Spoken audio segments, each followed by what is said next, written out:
এই কোরআনী শাসন যেখানে যখন অথবা ওহীর শাসন যেখানে যখন প্রবর্তিত হয়েছে, প্রতিষ্ঠিত হয়েছে, সেই সমাজের মানুষ শান্তি এবং সম্মান দুটি জিনিস পেয়েছে।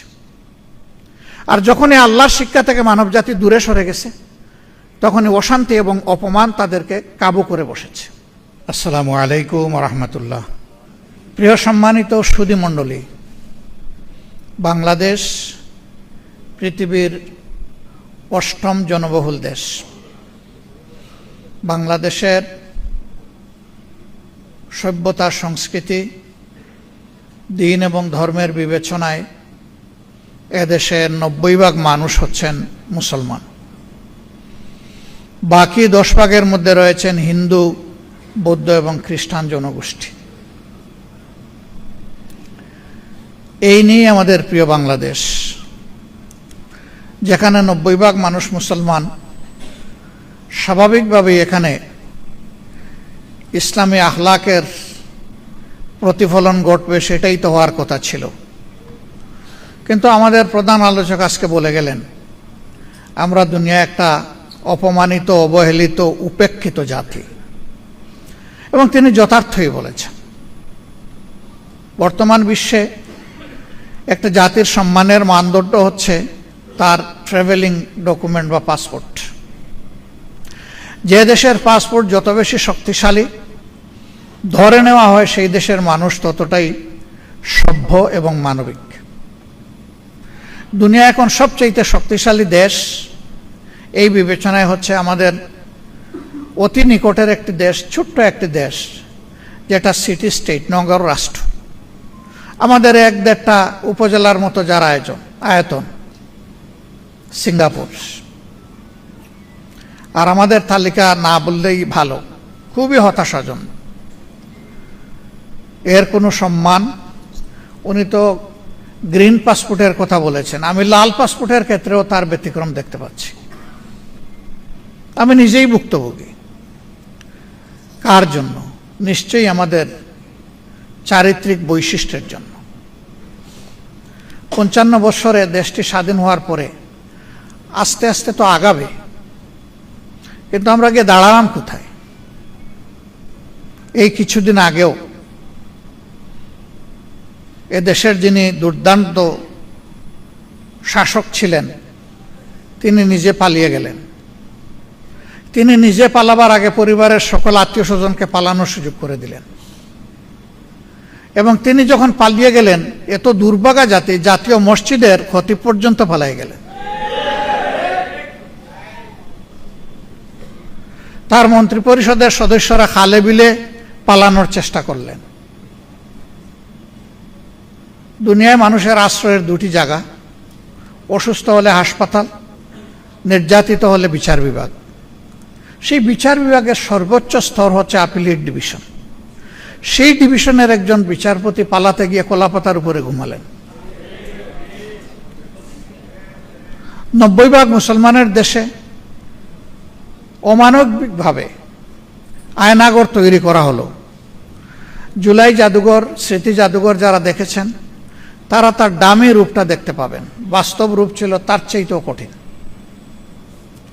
কবরের সাইজের একটা ঘর, সেই ঘরের মধ্যে তার ঘুমানো, শোয়া, বসা, নামাজ আদায় করা, গোসল, খাওয়া, সব কিছু, পেশাব পায়খানা ওইখানেই। এখান থেকে কাউকে বের হতে দেওয়া হতো না। এখানে তার দামি কিছু প্রেজেন্টেশন রাখা হয়েছে। আমি মনে করি যারা সচেতন নাগরিক, তাদের প্রত্যেকের এই জাদুঘর ভিজিট করা উচিত। কিন্তু দুর্ভাগ্য, অন্তর্বর্তীকালীন সরকারের সময় জাতির দুঃখের ঘটনাগুলাকে এখানে তুলে ধরা হয়েছিল। বিশেষ একটি দেশকে, রাষ্ট্রকে খুশি করার জন্য তার অনেক উপাদান এখান থেকে গায়েব করে দেওয়া হয়েছে। এখানে 47 সাল বা 46 সাল থেকে শুরু করে অনেকগুলা রাজনৈতিক, সাংস্কৃতিক পরিবর্তনের যারা পুরোদা ব্যক্তিত্ব ছিলেন, তাদেরকে তুলে আনা হয়েছিল। এর অনেক কিছু এখন গায়েব করে ফেলা হয়েছে নির্বাচিত সরকারের হাতে যখন আসছে। অনেক নির্যাতিত মানুষ তাদের স্মৃতিচিহ্ন ছবিগুলো ওখানে ছিল। একটি নির্দিষ্ট দলের লোকদের স্মৃতি রেখে বাকিগুলা গায়েব করে ফেলা হয়েছে। আপনারা সেই সময় ইসলামী ছাত্র শিবিরের কেন্দ্রীয় সভাপতি দেলোয়ার হোসেনের কথা জানেন, যে প্রায় 200 দিন যাকে রিমান্ডে নেওয়া হয়েছিল, তার উপর কি না অত্যাচার করা হয়েছে। আমাদের প্রয়াত প্রধানমন্ত্রী বেগম খালেদা জিয়া তার নাম নিয়ে আক্ষেপ করেছিলেন, তার একটা স্মৃতি ছিল, এটা গায়েব করে ফেলা হয়েছে। সীমান্তে ফেলানিকে অমানবিকভাবে ঝুলিয়ে হত্যা করা হয়েছিল, ওই স্মৃতিটা গায়েব করে ফেলা হয়েছে। এটি ভালো লক্ষণ নয়। ক্ষমতায় যারা আসে আইসেই বলে ইতিহাস বিকৃতি করা হয়েছে, কিন্তু এ পর্যন্ত বাংলাদেশের ইতিহাস বলে সবাই ইতিহাস বিকৃতির নায়ক ছিল। এই অপকর্ম থেকে কেউ বের হতে পারেনি। একটা মুসলমানের দেশে চিন্তা করা যায় যে মানুষকে ধরে নিয়ে গায়েব করা হবে বছরের পর বছর, তিনি নিজেও জানবেন না কোথায় আছেন, আপনজন জানবেন না তিনি বেঁচে আছেন কিনা। সেই কাণ্ড কারখানা এই দেশে করা হয়েছে। এরা এতটাই অপরাধী ছিল যে দেশের বুকে তারা স্থির থাকার সাহস করতে পারেনি। এই জন্যই তো তারা পালিয়ে গেছে। আর দুনিয়ার ইতিহাস বলে একবার যারা অপকর্মের দায় নিয়ে পালিয়ে যায় তারা আর ফিরে আসতে পারে না। কোনো ইতিহাস নাই। বাংলাদেশে এখন সেই ন্যারেটিভ তৈরি করার জন্য পরিকল্পিতভাবে ফ্যাসিস্টদের যারা দূষর তারা এখন নেমে পড়েছে। আমরা তাদেরকে বলি, 24-এ যে মানুষগুলো জেগে উঠেছিল তারা সবাই মারা যায়নি, তারা ঘুমিয়ে পড়েনি, তারা সজাগ দৃষ্টিতে সব কিছু প্রত্যক্ষ করছে।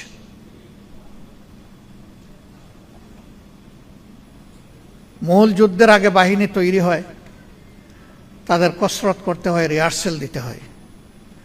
এরা যেন 24-কে ফাইনাল যুদ্ধ মনে না করে, এটা ছিল ফাইনাল যুদ্ধের রিহার্সাল। কারণ 24-এর পরে আমরা মনে করেছিলাম ফেসিবাদের যে পঙ্কিলতা, যে ময়লা, যে আবর্জনা যুগ যুগ ধরে তৈরি হয়েছিল তা এখন পরিষ্কার হয়ে যাবে।